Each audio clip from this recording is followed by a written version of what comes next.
Well, let's start with a song, shall we?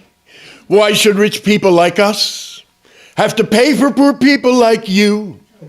You people seem to have the idea that just because we have all the money, we should have to pay for everything. We shouldn't have to pay for everything just because we have all the money, any more than you should have to pay for everything if you had all the money, which you don't. So let's just get off of this trip and simply realize we're rich and we're not paying for your poverty. Even the Bible teaches us that the poor ye shall have with you always. That's you. We're rich.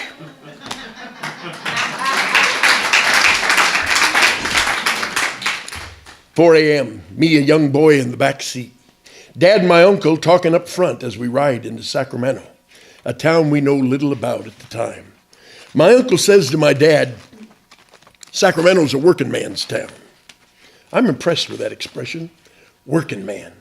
As a 7-year-old boy, a working man sounds like something to be. The men in my family are working men. I want to be just like them. Soon we moved to Sacramento. Dad's a paint foreman for a big contractor, building hundreds of homes for returning GIs and their families out across the once vernal ponds and creeks of the Sacramento Valley. These fields, recently covered with grazing sheep, rapidly becoming housing projects, country club center, or maybe something else by now. My uncle gets work with the same contractor and lives with us. He often complains about the union and management.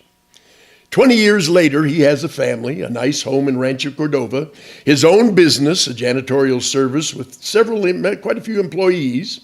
He's a staunch anti-union guy for life. 40 years later, boom, I'm a union organizer. Even though my dad was management, he could see the value of the union for the working man and woman, and so can I. One day, working on the line at the brick factory, I must have said something that sparked the kid working next to me to say, "Damn, you really do care, don't you?" It seemed a marvel to him. I always cared. I was a fundamentalist evangelist at the age of 17 for 10 years. I preached 50 nights in a row, coast to coast and cover to cover, and lived 100 years, emerging as a civil and human rights activist, a performance artist, and a working man, doing performances and painting houses in my spare time. I was playing basketball with a bunch of union guys once a month in Echo Park.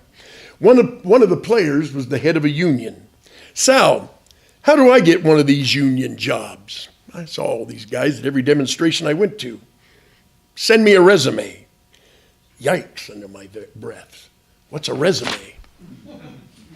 "Just write down all your activist involvements," my sister suggested.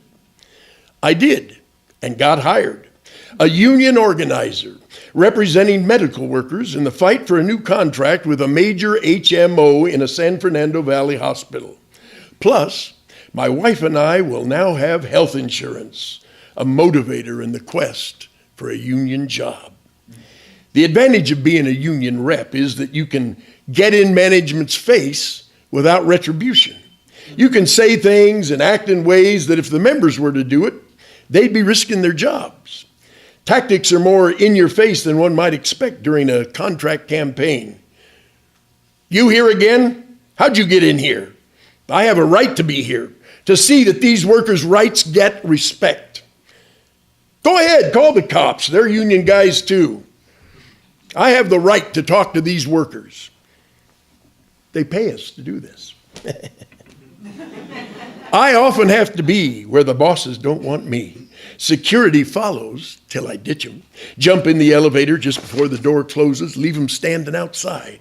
Walk extremely fast so I can hear them huffing and puffing, just trying to keep up. Run down flights of stairs, grab an elevator elsewheres to where I was as they go down, thinking they're following me.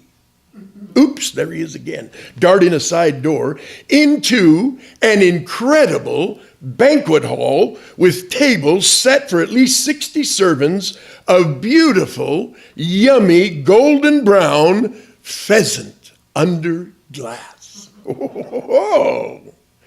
And guess who it was for? Waiting for the arrival of the doctors. Feast. Delicious. So this is what they don't want me to see today. The doctors get pheasant under glass while we fight for a measly little raise.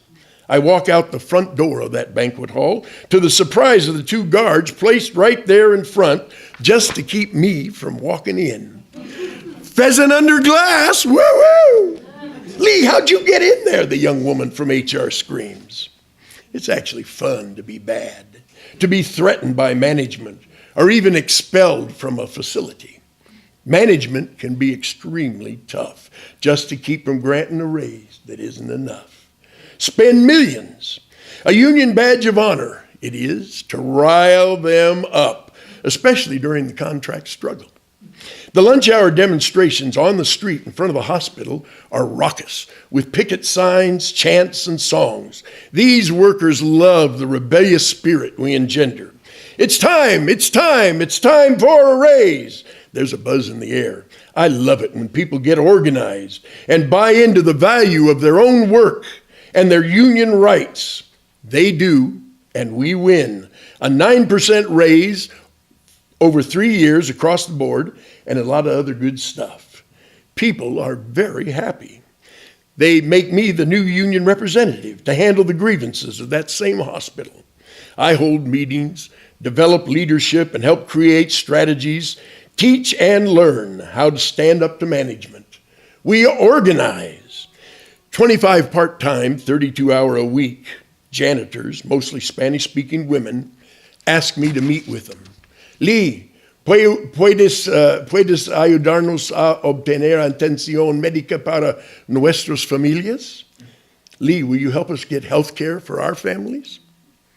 Making workers part-timers is an old ploy of management to avoid paying health care benefits to workers. This is what they do. My little bit of Spanish helps as we prepare. They present their case eloquently before the administrator. Health care is granted. A victory is won. Happy faces abound. Even the hospital administrator is happy because he knows he committed good.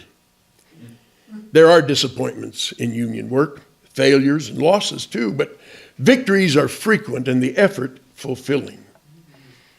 Ironically, as a union rep, I sometimes find myself fighting for rights for these workers that I don't have myself.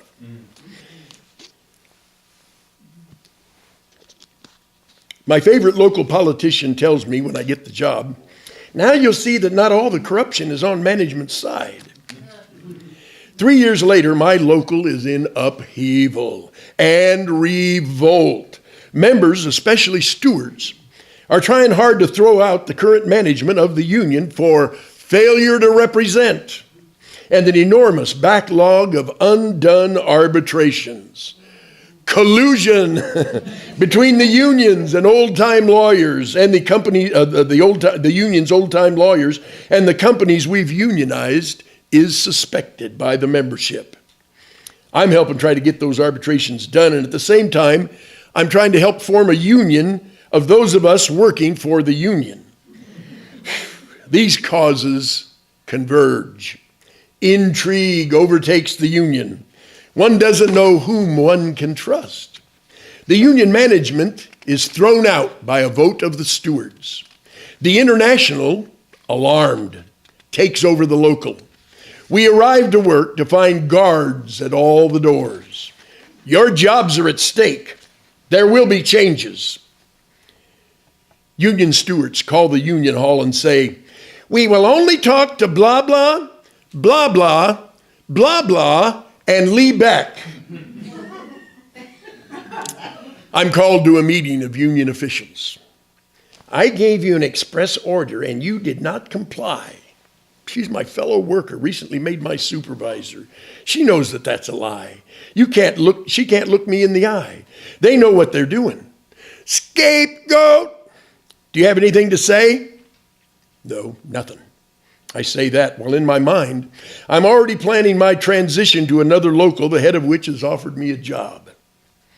While I wait for my new position elsewhere, I get a new supervisor where I am, appointed by the International to ride my butt, maybe get me to quit. He demands written reports, what I do every hour. Demands I organize places the union never has been able to. I do those reports. I organize a hospital the union failed to organize for 8 years. The new head of the union in the corridor, Lee, I hear you're turning it around. I haven't turned anything around. I'm still doing what I've always done. My new supervisor calls me into his office. I figure this is it. I'm fired. Sitting at his desk, he motions me to sit down across from him. Lee, he says, we saw you on Home Improvement last night. You were great. It's my daughter's favorite TV show. Would you mind autographing your photo for her? The magic of television. When I leave, everybody's nice to me, even ask me to stay, but I'm out. Next, City Workers Union and eventually professional health care workers in the state. Thanks to my union days, I have health care coverage, a little pension, and that same unionized HMO has saved my life at least 3 times.